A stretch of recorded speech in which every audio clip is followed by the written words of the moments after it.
Hello everyone, this is Kyle Sosanovic, the principal at Hackettstown High School. The purpose of this presentation is to go over all the pertinent information parents and students will need to know about the upcoming fourth marking period, which begins on April 6th. Okay, let's take a look at what we discussed during this presentation. First, the new schedule for marking period 4 will be my first talking point. Next, I will go over what parents and students should expect regarding one-way and two-way communication. I will also discuss the schedule that will be followed by the teaching staff. I will then give a quick update on spring break and state testing. And finally, I will go over future events and final exams. So as mentioned, a new schedule for marking period 4 will be implemented. With the support of Central Office and the Board of Education, the high school administration and teaching staff have decided to transition to an AB day instead of our normal drop block schedule. This 2-day rotation will focus daily efforts on 4 classes instead of 6. And on each Friday during the closure, staff will not provide instruction. Instead, time will be spent on either a catch-up day or a health-related activity day. The entire student body will be notified each week. We know and recognize that our students and families have been impacted by COVID-19. For that reason, the Board of Education and the entire school community feel this new schedule still holds students accountable, but also provides much-needed flexibility. Our hope is that this change may eliminate some of the stress that has been placed on everyone. The next slide provides an example of what an AB rotation is going to look like each day. You will see that students will still be responsible for all their classes, but now things are much more manageable. On a day A, students will be focusing on blocks 1, 2, 3, and 4. On day B, students will focus on 5, 6, 7, and 8. Our next slide will show what students should expect for the week. In short, Mondays and Wednesdays, which are in orange, will be A days. Tuesdays and Thursdays, which are in blue, will be B days. And as mentioned previously, Fridays are going to be flexible. At times, students will be given the day to catch up on work, and other times the high school staff will provide activities that sole purpose is to promote a healthy lifestyle. Next, we'll briefly discuss one-way and two-way communication and the schedule that students and staff should be following. First, let's take a look at the most common example of one-way communication, which is pre-recorded videos. Pre-recorded videos can either teach a new concept or be a quick way to review expectations. I have asked staff to try to limit these videos to no more than 15 minutes. Please note, that doesn't mean that a staff member can't show a video over 15 minutes if it's something they found on the internet or a YouTube video. It just simply means that if they're doing the presentation, it shouldn't be over 15 minutes. When staff create videos, they can either be posted presentations or instructional videos. When I think of posting presentations, I think of using available software like Screencast-O-Matic to film the screen while the staff member narrates. An example would be exactly what I am doing right now. When I think of instructional videos, I think of videos that staff create that show them providing the instruction, maybe sitting in front of a whiteboard going over problems, or using a tablet or an iPad to write on the screen. Know that I have recommended that staff share videos. If multiple teachers are teaching the same subject, it just makes sense to be able to utilize that wealth of knowledge. It provides our students with additional resources and also gives them a different perspective because they may view a new teacher teaching something. Now let's discuss two-way communication and video conferencing.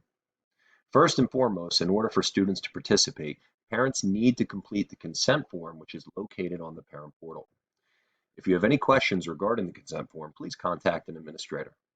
Once a student is confirmed, the student is permitted to participate in meetings conducted through Google Zoom or Google Meet, which is our first choice, or Zoom, which is our second choice. We will try to utilize Google Meet as much as possible, but we did provide staff with flexibility to use Zoom if needed. Because parents and students do not have to agree to their child participating in video conferencing, staff have been informed that no new instruction can occur during a video conference.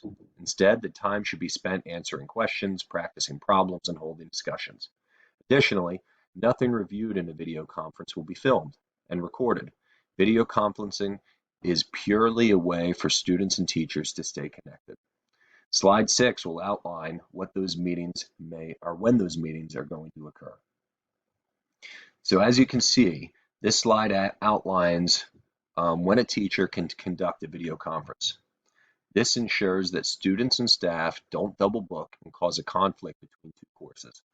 Although our typical school day starts at 7:50 a.m., the delay until 9 a.m. was chosen to accommodate both students and staff.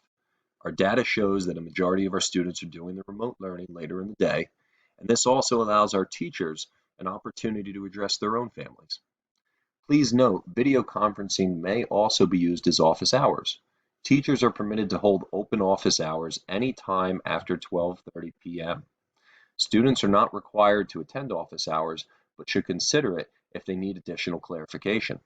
Teachers will share specific office hour information within their Google Classrooms. And please also note, office hours can occur during these windows as well. They may assign a student an activity to work on, but say, hey, I'm available to meet on Monday at 9 a.m. if you want to pop in. Similar to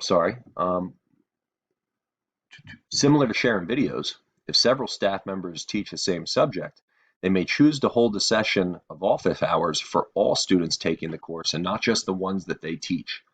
That means that your child may interact with a different teacher than the one that they're used to.